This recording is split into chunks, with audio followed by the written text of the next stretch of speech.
Assalamualaikum warahmatullahi wabarakatuh. Sebelumnya perkenalkan, nama saya Suci Firdaus, NIM 1903211000026 dari program studi agribisnis kelas B.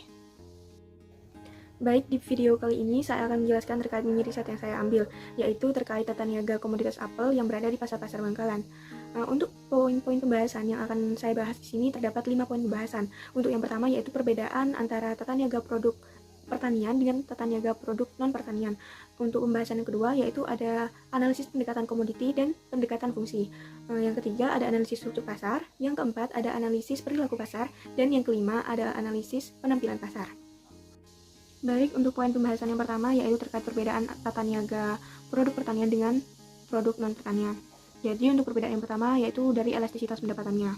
Untuk elastisitas pendapatan pada produk pertanian itu bersifat inelastis. Hal ini dikarenakan penjualan pada komoditas pertanian ini tidak menentu, apalagi lokasi produsennya juga terpencar dan terpisah. Hal itu juga membuat produsen juga kebingungan untuk mendapatkan pendapatan yang tetap.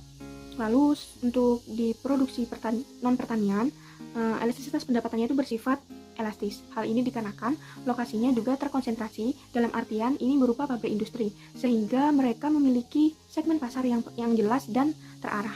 Lalu untuk perbedaan yang kedua di sini terkait jumlah produksinya.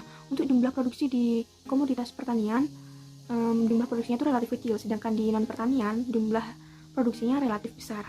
Hal ini dikarenakan pada komoditas non pertanian ini biasanya berupa industri atau pabrik. Lalu untuk perbedaan yang ketiga yaitu terletak pada produk yang dijual. Untuk produk yang dijual pada komoditas pertanian ini masih berupa produk mentah atau belum jadi. Nah, sedangkan pada komoditas non pertanian ini sudah berupa barang setengah jadi ataupun sudah jadi. Seperti halnya baju, terus mobil, motor, dan lain sebagainya. Baik, yang selanjutnya yaitu terkait analisis pendekatan. Untuk yang pertama yaitu analisis pendekatan komoditi. Analisis pendekatan komoditi ini menjelaskan terkait saluran pemasaran, peran kelembagaan, dan harga apel di tingkat lembaga. Untuk yang pertama yaitu saluran pemasaran. Saluran pemasaran di komoditas apel di pasar-pasar Bangkalan ini terdiri dari 2 saluran pemasaran. Untuk saluran pemasaran yang pertama yaitu dari petani ke pengepul, lalu ke pengecer, baru ke konsumen.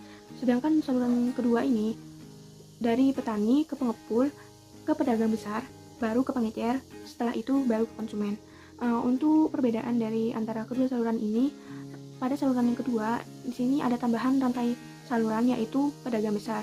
Hal itu akan berpengaruh kepada biaya pemasaran nantinya. Oke, yang selanjutnya adalah peran dari lembaga. Untuk lembaga yang pertama di sini ada petani. Petani di sini berperan sebagai produsen. Dalam artian mereka yang membudidaya komoditas apel dan mereka juga yang memanennya, dan nantinya setelah mereka panen mereka akan menjualnya kepada tengkulak, dan tengkulak di sini atau pedagang pengepul mereka akan mengambil komoditas apel tersebut dari para petani. Untuk tengkulak di sini mereka berperan sebagai institusi pemasaran, di mana mereka sama halnya dengan pedagang besar dan pedagang pengecer, yang di mana mereka mengambil apel dari agen perantara. Lalu untuk poin pembahasan yang ketiga yaitu harga terkait di tingkat levelnya. Untuk di petani membandrol harga buah apel itu kepada tengkulak sekitar 12.000, sedangkan tengkulak menjualnya kepada pedagang besar sebesar 20.000. Sedangkan pedagang besar menjualnya dengan harga 25.000 dan pedagang pengecer menjualnya sebesar 30.000 sampai 35.000. Baik, tugas selanjutnya yaitu analisis pendekatan fungsi. Untuk analisis pendekatan fungsi di sini yang pertama ada analisis fungsi pertukaran. Untuk fungsi pertukaran ini di mana terjadinya jual beli antara pengecer dengan agen perantara seperti pengepul ataupun pedagang besar, di mana di sini para pengecer memikirkan dan menentukan berapa sih kapasitas penjualan yang harus mereka ambil supaya setiap harinya mereka tidak mengalami kerugian dan tepat sesuai dengan sasaran mereka. Lalu untuk yang kedua yaitu terkait fungsi fisik. Fungsi fisik di sini membahas terkait penyimpanan dan pengangkutan. Untuk pengangkutan buah apel di sini dari Surabaya ke Bangkalan itu menggunakan mobil pickup. Sedangkan untuk penyimpanannya mereka hanya menyimpan buah apel di dalam peti kayu. Lalu untuk yang ketiga yaitu fungsi fasilitas, di mana fungsi fasilitas ini dilakukan sebuah penyortiran buah apel yang nantinya akan dibedakan antara buah apel yang kualitas A, B, dan C. Nah, di sini biasanya jika ada buah apel yang sudah mulai susut atau mengalami penyusutan, penjual akan melakukan perubahan harga sesuai dengan kualitasnya. Baik, yang selanjutnya yaitu terkait analisis struktur pasar. Untuk mengetahui analisis struktur pasar yang terbentuk, di sini kita harus mencari dan menghitung menggunakan rumus, yang dimana di sini saya memilih rumus CR4. Tapi sebelum menggunakan rumus tersebut, kita harus mencari konsentrasi rasionya terlebih dahulu. Untuk mencari konsentrasi rasio di sini, kita cukup membagikan antara kapasitas pembelian dari setiap responden dibagi dengan kapasitas pembelian seluruh responden. Jadi, jika setelah diperoleh nilai rasio tersebut, kita cukup menggunakan rumus CR4, yaitu konsentrasi rasio 1 ditambah konsentrasi rasio 2 ditambah konsentrasi rasio 3 ditambah konsentrasi rasio 4 dibagi konsentrasi rasio total. Jadi, CR4 di sini diperoleh sebesar 0,81. Hal ini berarti bahwa struktur pasar yang terbentuk bersifat monopoli atau monopsoni. Hal itu dikarenakan CR4 ini diketahui lebih dari 0,80, maka dari itu bersifat monopoli atau monopsoni. Namun jika dilihat berdasarkan kenyataan yang ada, pasar di pasar-pasar Bangkalan ini lebih bersifat ke monopsoni dikarenakan terdiri dari banyak penjual dan beberapa pembeli. Selain itu, pembeli pun bisa mempengaruhi harga pada komoditas apel, sehingga terjadi persaingan yang ketat antar penjual satu dengan penjual yang lainnya. Baik, yang selanjutnya yaitu poin terkait analisis perilaku pasar. Yang pertama di sini lembaga dan saluran pemasaran.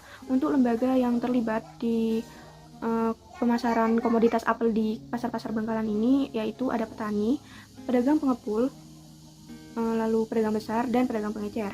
Sedangkan untuk saluran pemasaran di sini terdiri dari dua saluran pemasaran, yaitu dari saluran pemasaran yang pertama dari petani ke pengepul, lalu ke pengecer, kemudian ke konsumen. Saluran pemasaran pertama ini dikatakan lebih efisien dikarenakan biaya pemasaran yang dikeluarkan lebih sedikit. Lalu untuk pemasaran yang kedua yaitu dari petani ke pengepul, kemudian ke pedagang besar, lalu ke pengecer, baru ke konsumen. Dan untuk saluran pemasaran kedua ini dikatakan kurang efisien dikarenakan saluran pemasarannya masih cukup panjang sehingga biaya pemasaran yang dikeluarkan cukup mahal, dan itu mempengaruhi harga dari komoditas apel yang dijual ke konsumen.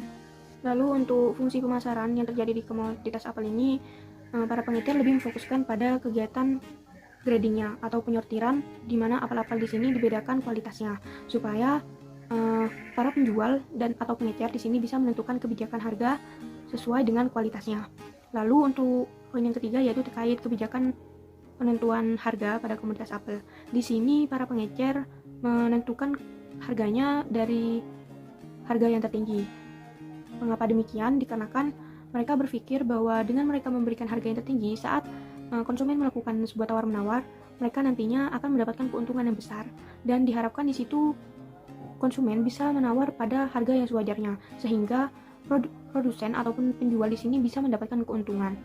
Lalu yang keempat di sini ada sistem pembayaran. Untuk sistem pembayaran yang dilakukan para pengecer di sini rata-rata menggunakan sistem bayar tunai.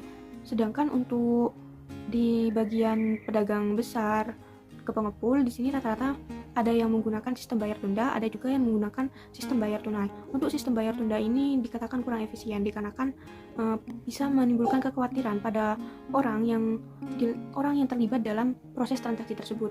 Dikarenakan proses bayar tunda ini ditakutkan jika nantinya komoditas apel yang dibeli tersebut tidak dibayar dengan segera, sehingga terjadinya keterlambatan pemasukan. Untuk poin selanjutnya yaitu analisis penampilan pasar. Pada saluran pemasaran 1 telah dihitung dan didapatkan nilai dari margin pemasarannya sebesar 18.000.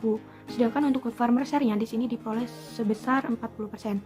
Sedangkan untuk di saluran pemasaran kedua di sini margin pemasarannya diperoleh sebanyak 23.000. Sedangkan untuk farmer share-nya diperoleh sebesar 34,29%.